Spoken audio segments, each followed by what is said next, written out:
ഇസ്രയേലും ഇറാനും തമ്മിലുള്ള ഏറ്റുമുട്ടൽ വീണ്ടും വാർത്തകളിൽ നിറയുന്നു. മലയാളികൾ ഏറെയുള്ള ഗൾഫ് മേഖലയിലടക്കം അശാന്തിയുടെ കാർമേഘം പടരുന്നു. എന്താണ് ഇപ്പോഴത്തെ യുദ്ധ സാഹചര്യത്തിന് കാരണം?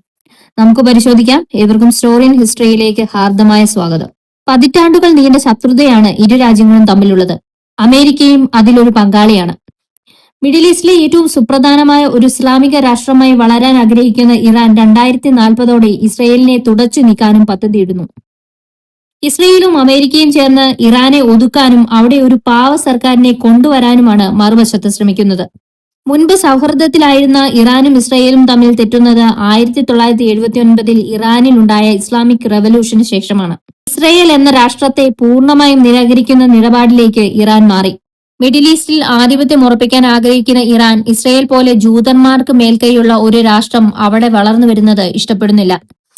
ഹമാസ് പോലെയുള്ള പ്രോസി ഗ്രൂപ്പുകളെ ഉപയോഗിച്ച് അവർ സംഘർഷമുണ്ടാക്കുന്നു എന്ന ആരോപണമാണ് പ്രധാനമായും എതിരാളികൾ ഉയർത്തുന്നത്. പാലസ്തീനിലെ മിലിറ്റന്റ് ഗ്രൂപ്പുകൾക്ക് ഇറാൻ പ്രതിവർഷം കുറഞ്ഞത് $100 മില്യൺ ധനസഹായം നൽകുന്നുണ്ട് എന്നാണ് അമേരിക്കൻ സ്റ്റേറ്റ് ഡിപ്പാർട്ട്മെന്റ് കണക്ക്. ഇറാൻ ആണവായുധങ്ങളും മിസൈലുകളും വികസിപ്പിക്കുന്നുണ്ടെന്നും അത് അമേരിക്കയുടെയും ഇസ്രയേലിന്റെയും താൽപര്യങ്ങൾക്ക് വിരുദ്ധമാണെന്നും ഇരു രാജ്യങ്ങളും ആരോപിക്കുന്നു. ഇറാൻ ഇത് തള്ളിക്കളയുന്നുമുണ്ട്. ഇറാൻ ആയുധശേഖരം വർദ്ധിപ്പിച്ചുകൊണ്ടിരിക്കുകയാണെന്നും ഈ സ്ഥിതി തുടർന്നാൽ വൈകാതെ അവർ നിയന്ത്രണാതീതമായ മുന്നേറ്റമുണ്ടാക്കി ഇസ്രയേലിന് ഭീഷണി ഉയർത്തുമെന്നും ചൂണ്ടിക്കാട്ടി അവരുടെ മുന്നേറ്റം തടയാനാണ് ഇപ്പോഴത്തെ നീക്കമെന്നും ഇസ്രയേൽ അനുകൂലികൾ വാദിക്കുന്നു.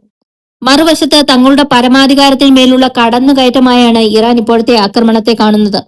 സ്വന്തം രാഷ്ട്രത്തിന്റെ അന്തസ്സ് ഉയർത്തിപ്പിടിക്കാൻ ശക്തമായി പ്രതിരോധിക്കുമെന്ന് അവർ വ്യക്തമാക്കുന്നു. അമേരിക്കയും ഇറാനുമായി നടന്നു വന്നിരുന്ന ന്യൂക്ലിയർ ഡീലുമായി ബന്ധപ്പെട്ട ചർച്ചകൾ പരാജയപ്പെട്ടിരുന്നു. ഇതും ഇപ്പോഴത്തെ ആക്രമണത്തിന് ഒരു കാരണമായി വിലയിരുത്തപ്പെടുന്നു. നിരവധി നിരപരാധികൾ ഇതിനോടകം കൊല്ലപ്പെട്ടു കഴിഞ്ഞു. വൈകാതെ മേഖലയിൽ സമാധാനം പുനഃസ്ഥാപിക്കപ്പെടുമെന്ന് പ്രത്യാശിക്കാം.